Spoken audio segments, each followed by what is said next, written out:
Hey y'all, it's Rick here with Uncommon Communion. I'm glad you're with me this evening as I record this. Even though it is dark outside, let us still remember that the light is always with us and within us by saying together, let us remember we are always and everywhere in the holy presence of God and each other. Well, it is a Tuesday evening. And if you remember from posts previously, like last week, Tuesday is the night that I go to a local coffee shop, conveniently and very, I think, appropriately called the Family Room.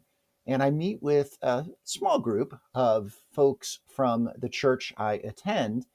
And we have what we call Whole Heart Tuesdays. Now, you'll remember last week I talked about how, for me, last week, it was Whole Gut Tuesday as I shared something very deep and personal from my gut.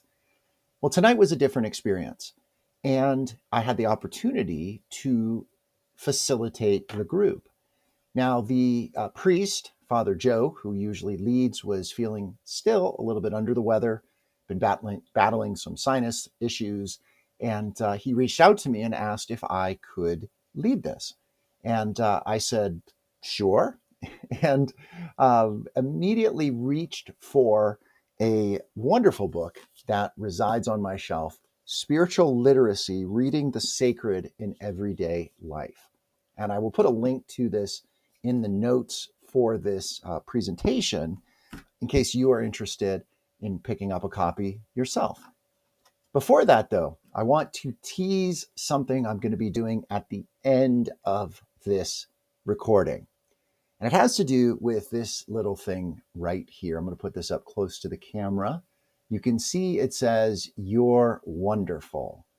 And a friend, part of this Whole Heart Tuesday group, gave this to me. She also shared a wonderful storybook, and I'll put a link to that in the chat also, and a publisher of these little cards. She had me draw one out of the box. And what it does is it opens. You can see there's a little tab right there. Now, I have not yet opened this. At the end of this recording, I'm going to open this. So we're going to kind of do like you see in some of those videos. I don't watch these, but I know that they exist. Those unboxing videos, right? Where they get something and they show you the box and then they open it, right? We're going to do that in a little bit with this little card. Before that, let me tell you the theme that I selected and facilitated in conversation this evening. And it is a four-letter word that has been our focus, looking at and exploring four-letter words. Last week it was sick, and tonight it was hope. And in order to sort of get the juices flowing and give us something to converse around, I again reached for this wonderful book and looked up in the index the places where it talks about hope. And I'm not going to read them all to you. I do want to read one.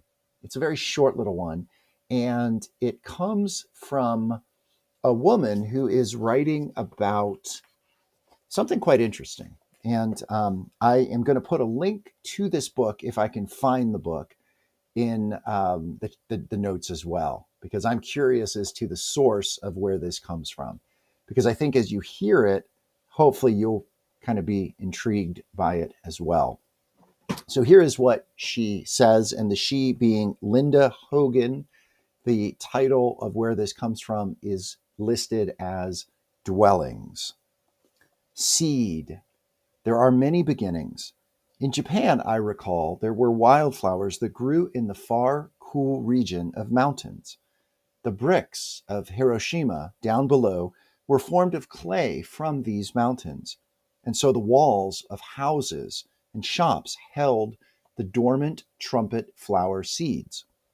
But after one group of humans killed another with the explosive power of life's smallest elements split wide apart, the mountain flowers began to grow. Out of the crumbled, burned buildings they sprouted. Out of destruction and bomb heat and the falling of walls, the seeds opened up and grew. What a horrible beauty, the world going its own way, growing without us. But perhaps this too speaks of survival, of hope beyond our time. I think what captured us, this little group this evening, in conversation about that was the idea that it was through destruction, terrible destruction, that new life was able to grow and to come into being.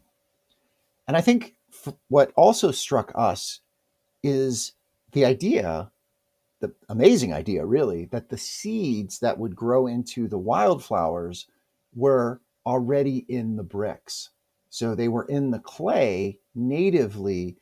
And when the bricks were blown apart and heated, and when the clay in the buildings was returned to earth, those seeds were able to grow. And again, I think this is such a powerful example of hope, that hope can be the smallest thing. Hope can already reside within us. And when something, even something terribly, terribly destructive, hits our life, tears apart everything that is familiar, it may very well create the conditions for that little bit of hope to blossom and to bloom and to turn into flowers. And as we conversed about in this group, sometimes what grows from hope is something that we ourselves may never see. Maybe because it's something that is a legacy after our life. We plant a seed with a bequeathment or maybe a tree that is planted in our honor. We're not going to see that. And yet we have the hope as we are doing that planting that others will see that and others will benefit from that. And again, I think hope is that way. Again, hope is perhaps dormant in our lives. When our lives are turned upside down, then it can grow, then it can come out. So, this was just one part of our really, really lovely conversation about hope. I'm so grateful that we were able to do that, that I was able to facilitate, and just had a really, just another great evening with my whole heart and my whole gut friends at the family room, the coffee shop. Before I close with a prayer, let's open up the You're Wonderful. I've not opened this yet, so you and I will be surprised. I'm going to pop it open here, and here we go. There it is. I can't see it yet. It says, "To be beautiful means to be yourself." And guess who wrote this? Thich Nhat Hanh. Serendipitous? I think so, because the final prayer that we read, which is the prayer I'm going to read right now because of this, is by Thich Nhat Hanh. And it is the very last entry in this book. And let this be our prayer and our hope, especially as we go forth in times that are challenging, times where there is uncertainty, times where the pressure that is building of authoritarianism and dictatorship, quite honestly, may very well burst. And we will need a hope and a vision to be able to navigate that in nonviolent ways. And I think this last prayer, this last little message from Thich Nhat Hanh may very well strengthen us in that endeavor. So here is what the great Buddhist wisdom teacher offers us. He has to say, it's called Good News. The good news they do not print. The good news we do print. We have a special edition every moment, and we need you to read it. The good news is that you are alive, that the linden tree is still there, standing firm in the harsh winter. The good news is that you have wonderful eyes to touch the blue sky. The good news is that your child is there before you and your arms are available. Hugging is possible. They only print what is wrong. Look at each of our special editions. We always offer the things that are not wrong. We want you to benefit from them and help protect them. The dandelion is there by the sidewalk, smiling its wonderful smile, singing the song of eternity. Listen, you have ears that can hear it. Bow your head, listen to it. Leave behind the world of sorrow and preoccupation and get free. The latest good news is that you can do it. You can do it. We can do it. Thanks again, y'all, for joining. Blessing and good. Be well.